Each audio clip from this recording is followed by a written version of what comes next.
যে 1 নম্বর সেক্টর যেটা ছিল, যেখানে প্রথম জিয়াউর রহমান সাহেব ছিল, সেই সেক্টরের পলিটিক্যাল কমান্ডার একজন ছিল এবং উনি মুজিবনগর সরকারের নিয়োগপ্রাপ্ত। 2 নম্বর সেক্টরে যখন একজন ছিল খালেদ মুশাররফ, সেনাবাহিনী 2 নম্বর সেক্টর কমান্ডার আর্মি, ওখানে পলিটিক্যাল সেক্টর কমান্ডার ছিল জহুর হোসেন চৌধুরী। 3 নম্বর সেক্টরে কমান্ডার ছিল মোহাম্মদ ইলিয়াস। 4 নম্বর সেক্টর যেখানে সিআর দত্ত ছিল, সেখানে পলিটিক্যাল কমান্ডার নাম ছিল দেওয়ান ফরিদ গাজী। 5 নম্বর সেক্টরে যেখানে মীর শওকত আলী ছিল কমান্ডার, সশস্ত্র কমান্ডার, সেখানে পলিটিক্যাল কমান্ডার ছিল মিজানুর রহমান চৌধুরী। এবং পরের সেক্টর ছিল 11, যেখানে কর্নেল তাহের পাহাড় আইসে, সেই সেক্টরের প্রথম পলিটিক্যাল কমান্ডার ছিল রফিকুদ্দিন ভুইয়া, সেকেন্ড কমান্ডার ছিল শামসুর রহমান খান।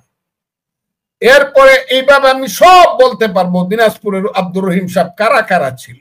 কাজেই যারা সেক্টরের পলিটিক্যাল কমান্ডার ছিল তাদেরকে খালি সহযোগী বললে তাদের সম্মানটা কি রক্ষা করা হয়? তাদেরকে অসম্মান করার অর্থ কি?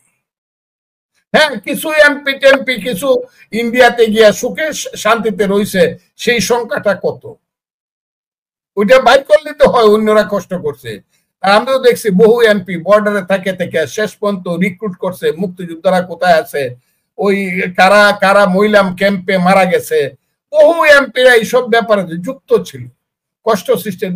আপনি কি সুরঞ্জিত সেনগুপ্ত টেকের ঘাটে ছিল? আপনাদের বাড়ি মোহনগঞ্জের পাশেই টেকের ঘাট, খুব বেশি দূরে না, তাহিরপুরের উল্টা দিকে। সুরঞ্জিত সেনগুপ্ত ভূমিকা নিছে এমপি হিসাবে, সে তো আওয়ামী লীগের এমপি ছিল না, সে তো ন্যাপের এমপি ছিল। আমি তো তার সাথে 2 বার ভিতরে ঢুকেছি, সুরঞ্জিত সেনগুপ্তের সাথে। সুরঞ্জিত সেনগুপ্তকে খালি মুক্তিযুদ্ধের সহযোগী বললে চলবে? এটা কি বলে? তাকে যদি মুক্তিযোদ্ধা ডাইরেক্ট অসশস্ত্র মুক্তিযোদ্ধা নাও বলা হয়, এমন সম্মান দিতে হবে যে সম্মানে বোঝা যাবে যে সুরঞ্জিত সেনগুপ্তের মতো মানুষ শাসমাতে যুদ্ধ হয়েছে, তাহিরপুরে যুদ্ধ হয়েছে, মুক্তিযোদ্ধাদের সাথে আইসা পিছনে আইসা ক্রলিং করছে, সেই সুরঞ্জিত সেনগুপ্তকে কি বলা যাবে যে সে সহযোগী মুক্তিযোদ্ধা? আমি তো বুঝি না কিছু, এইরকম কেন হয় এদেরকে। আর এটা করা হয়েছে, আমার ধারণা হইলো যে মুক্তিযুদ্ধের আওয়ামী লীগের এমপিদের কোনো অবদান ছিল না, ইলেক্টেড নেতাদের।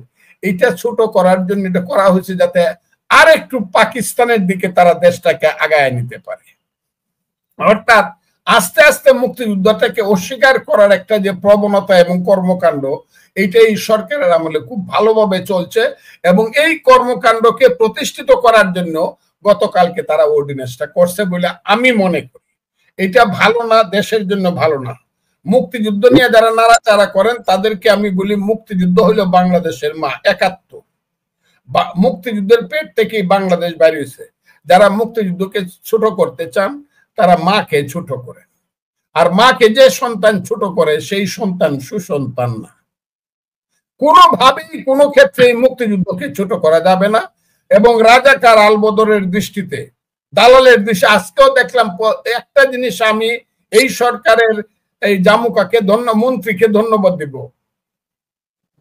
মুক্তিযোদ্ধা উনি দেখলাম লেখছে যে পাকিস্তানি হানাদার বাহিনীর বিরুদ্ধে আমরা যুদ্ধ করেছিলাম মুক্তিযোদ্ধারা, আর তাদের সহযোগী মুসলিম লীগ, জামাত, নেজাম এবং শান্তি কমিটি, হ্যাঁ, এবং আলবদর রাজাকার এবং আল শামসের বিরুদ্ধে আমরা যুদ্ধ করেছিলাম।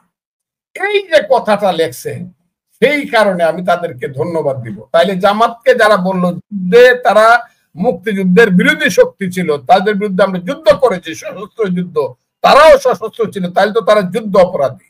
তাহলে গত পরশুদিন এপিলেট ডিভিশন জামাতকে যে রিকগনিশনটা দিয়েছে, এটা তো আজকে সরকারের অর্ডিন্যান্সের উল্টো কথা হইল। হয় সরকার ঠিক, না হইলে আদালত, সর্বোচ্চ আদালত ঠিক।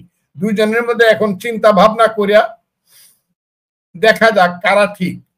কারণ আদালত যদি একটা যুদ্ধবরতী পার্টিকে রিকগনিশন দিয়ে থাকে, আর সরকার যদি বলে এই পার্টিটা যুদ্ধে বিরোধী ছিল, মুক্তিযুদ্ধ বিরোধী, সে যুদ্ধ অপরাধী, তাইলে তাকে রিকগনিশন দেয় কি করে?